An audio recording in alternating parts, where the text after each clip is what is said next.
Kush and Chemtrails, the world's most dangerous podcast. Before we wrap this, man, Let's do it. I want to get into this. You asked about what this Baphomet was, right? Yeah. Is it time to trip on this? Yeah. Let's trip on It's time to take a this. trip, y'all. Oh, shit. I'm tripping. Nobody should be asked to handle this trip. That's some heavy shit. When you were tripping.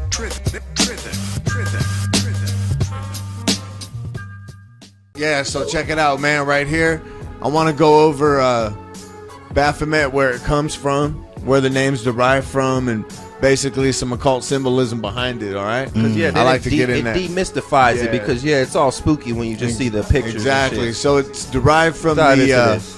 from the Greek word baphe, which means immersion, and metis, which means wisdom, skill, or craft. So Baphomet means baptism or initiation into wisdom. The Baphomet represents Pan, the force of nature that Adam and Eve have to tame and master in order to return to Eden.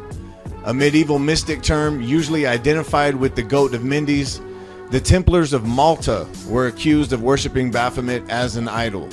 You remember when they went and got all the Templars and... You know about the Templars, right?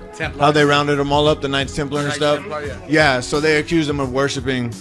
You know, this goat, the Baphomet and stuff. Yeah, Remember so the that whole pansexual conversation? Right, we had yeah, too, I saw and that tried too. To tell him the Baphomet represents Pan. and Exactly. effectively You did. interchangeable. Yeah, You go did. ahead. I do remember that. I see. Right. Right, pansexual, So the Templars of Malta were accused of worshiping Baphomet as an idol. Baphomet signifies a baptism in wisdom or initiation, but became degraded and misunderstood when the keys to its real meaning were lost. The term Baphomet hides a message when read backwards, temopab, which is the symbol of the Latin words templi omum hominum pacis abes, which means the father of the temple of universal peace for men. So this was a You just whole, cast a spell on us? This was a whole thing that was going on over there Am I gonna turn with into the Peter Pan Templars. when I go outside? There it is. Hey, Yeah. He caught the Pan. No, that's crazy. hey man. I like getting into the source of words and Etymology. Yeah, this guy he does etymology a lot. He brings it kind on of the what our pod. pod is one of our staples, Is it the bro. When you Edomites? think about it, we like to Absolutely. break shit down to the nitty I love. gritty. Hey, when we first came here, bro, I fell in love with y'all. That one say I knew face, man. He was like, "Oh, I'm in the right place." Yeah. Like, you When I feel said, me? "Can I get deep?" and y'all said, "Do that shit," Do I was that like, shit. "Listen, Yeah. Run it. What you Yeah. mean? I was talking You to at somebody home. earlier, and I was like, "What are you doing today?" And I was like, "I'm going to this podcast, but it's really dope because I'm I finna get free to my tell the mind." truth." Yeah, man, that's what it's all about. So check Thank it out you, right brother. here, bro. That's So we got Baphomet.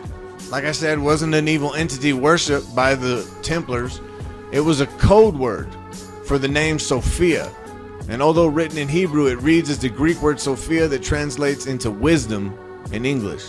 However, there is another connotation to the term, for Sophia was the gosdom, that fucking alcohol's working. It's working. It's Definitely working. However, there is another connotation to the term, for Sophia was Yeah. the goddess and considered to be the bride of God. So when you go back to the history of creation, they're saying that it wasn't just God, the male, the masculine.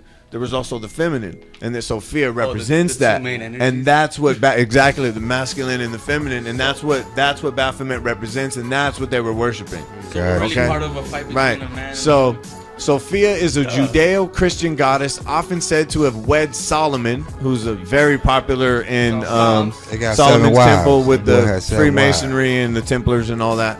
The famed king who built the temple. She's also the special goddess revered by the historical Templars. Let's see. Down there it says secret codes and ciphers were used to conceal certain of their most dangerous doctrines, such as the existence of a co-creator, a goddess partner with God the Father. That's what I was just talking about right now. The great goddess Sophia was this being, and it was she who incarnated as Mother Mary and perhaps even Mary Magdalene, though it is unclear since both Mary and Mary Magdalene lived at the same time. Some theories are that the Shekinah was Mother Mary and Sophia was Mary Magdalene. Wait a minute. Surely it is not mere coincidence that both women bore the same name, Miriam, later derived into Mary, its Greek form. Hold that thought right there. We're done, brother. So there's two fucking Marys. Yeah, there's Mother Mary. There's the Mother Mary and Mary Magdalene, which the prostitute that Jesus saved. yeah. Mary Magdalene is the If you one look that- at the Last Supper, when you see Jesus right here, this is Mary Magdalene right here. Is that his mom though? If you look at them together, they formed. It's like the golden ratio. Kush and Chemtrails, the world's most dangerous podcast.